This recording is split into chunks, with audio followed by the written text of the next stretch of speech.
आध्यात्मिक गुरुवार बनना एक आवश्यक विषय। वाणीपीडिया से मनुष्य को सदैव अपने आध्यात्मिक गुरुवार का सेवक रहना चाहिए और जैसा उनसे सुना है वैसा ही दर्शन प्रस्तुत करना चाहिए। यही रहस्य है। व्यक्ति को ये जानना चाहिए और अपने आध्यात्मिक गुरुवार से अधिक बुद्धिमान बनने का प्रयास नहीं करना चाहिए।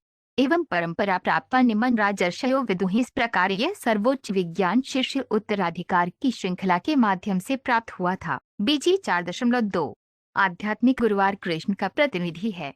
गुरु कृष्ण कृपाए भक्तिलता, बीज सीसी मध्य 19.151। कृष्ण का प्रतिनिधि बने बिना कोई भी आध्यात्मिक गुरुवार नहीं बन सकता। कृष्ण शक्ति बिना नहीं तारा प्रवर्तन। कृष्ण से सशक्त हुए बिना कोई भी उपदेश नहीं दे सकता। कोई आध्यात्मिक गुरुवार नहीं बन सकता। श्रील प्रभुपाद की पुस्तकें, व्याख्यान, वार्तालाप और पत्र इस आवश्यक विषय की व्यापक प्रस्तुति प्रदान करते हैं, जैसा कि वानी quotes becoming dollar spiritual master श्रेणी में देखा गया है। उनकी पुस्तकों का एक परिचय निम्नलिखित 12 उद्धरणों में दिया गया है। श्रील प्रभुपाद की पुस्तकों से उद्धरणबद्ध आत्माओं को भगवान द्वारा दोनों तरीकों से पुनः प्राप्त किया जा रहा है, अर्थात भगवान की बाहरी ऊर्जा द्वारा, दंड की प्रक्रिया द्वारा, और भीतर और बाहर आध्यात्मिक गुरुवार के रूप में स्वयं द्वारा। प्रत्येक जीवित प्राणी के हृदय के भीतर भगवान स्वयं परमात्मा के रूप में आध्यात्मिक गुरुवार बन जाते हैं और बाहर से वे शास्त्रों, संतों और आरंभकर्ता आध्यात्मिक गुरुवार के रूप में आध्यात्मिक गुरुवार बन जाते हैं। श्रीमद्भागवत 1.7.5। श्रील भक्ति सिद्धांत सरस्वती ठाकुर भी कहते हैं कि यद्यपि कोई ब्राह्मण, क्षत्रिय, वैश्य, शूद्र, ब्रह्मचारी, वानप्रस्थ, गृहस्थ या सन्यासी के रूप में स्थित है, यदि वे कृष्ण विज्ञान में पारंगत हैं, वे वर्तमान प्रदर्शक गुरु के रूप में एक आध्यात्मिक गुरुवार बन सकता है। दीक्षा गुरु या शिक्षा गुरु। आध्यात्मिक जीवन के बारे में सबसे पहले जानकारी देने वाले आध्यात्मिक गुरुवार को वर्तमान प्रदर्शक गुरु कहा जाता है। जो आध्यात्मिक गुरुवार शास्त्रों के नियमों के अनुसार शुरुआत करते हैं उन्हें दीक्षा गुरु कहा जाता है, और आध्यात्मिक गुरुवार जो उत्थान के लिए निर्देश देते हैं उन्हें आध्यात्मिक गुरुवार कहा जाता है।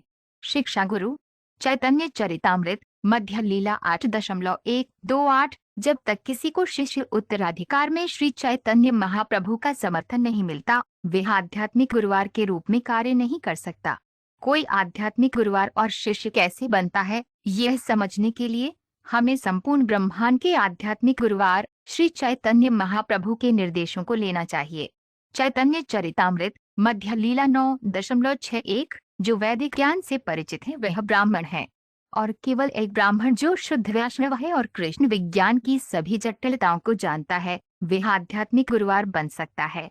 श्रीमद्भागवत 3.6.30। आध्यात्मिक गुरुवार व्यक्ति को अंतिम सफलता प्राप्त करने में मदद करने के लिए भगवान का प्रकट प्रतिनिधि है।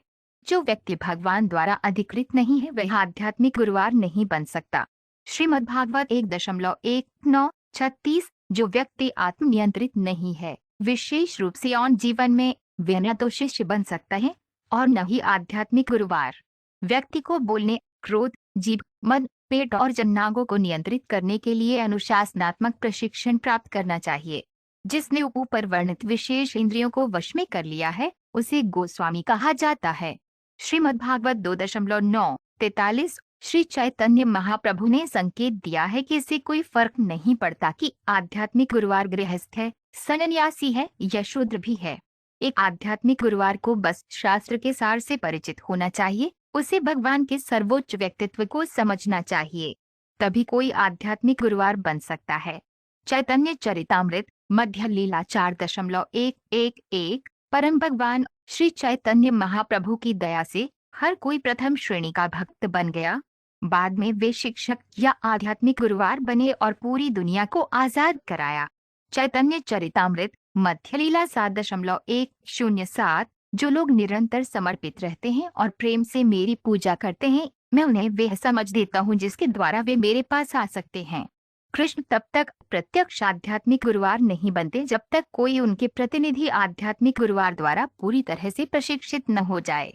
इसलिए जैसा कि हम पहले ही चर्चा कर चुके हैं, भगवान के प्रतिनिधि आध्यात्मिक गुरुवार को एक साधारण इंसान नहीं माना जाना चाहिए।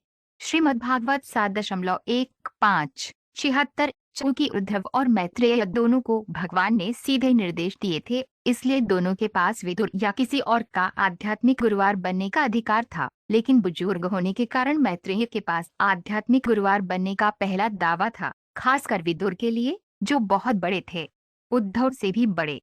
किसी को लाभ और प्रसिद्धि के लिए सस्ते में आध्यात्मिक गुरुवार बनने के लिए उत्सुक नहीं होना चाहिए, बल्कि केवल भगवान की सेवा के लिए आध्यात्मिक गुरुवार बनना चाहिए। श्रीमद्भागवत 3.4:26। किसी को यह सोचकर कृत्रिम रूप से उन्नत भक्त बनने की कोशिश नहीं करनी चाहिए, मैं प्रथम श्रेणी का भक्त हूँ। ऐसी सोच से बचना चाहिए। किसी भी शिष्य को स्वीकार न करना ही सर्वोत्तम है। व्यक्ति को हरे कृष्ण महामंत्र का जाप और श्री चैतन्य महाप्रभु द्वारा प्रतिपादित सिद्धांतों का प्रचार करके घर पर शुद्ध होना होगा। इस प्रकार कोई आध्यात्मिक गुरुवार बन सकता है और भौतिक जीवन के प्रदूषण से मुक्त हो सकता है। चैतन्य चरितामृत मध्य लीला 7.130। हे कुंती पुत्र, तुम जो कुछ भी करते हो, जो कुछ तुम खाते हो, जो कुछ तुम अर्पित करते हो और दान करते हो, साथ ही जो भी तपस्या तुम कर सकते हो, वह सब मेरे लिए भेंट के रूप में किया जाना चाहिए। यही भक्ति है। जब तक कोई समर्पित नहीं होता, वह सब कुछ परमेश्वर को नहीं दे सकता। जब तक कोई ऐसा नहीं कर सकता, वह आध्यात्मिक गुरुवार, पति, पिता या माता नहीं बन सकता। श्रीमद्भागवत 5.5:18।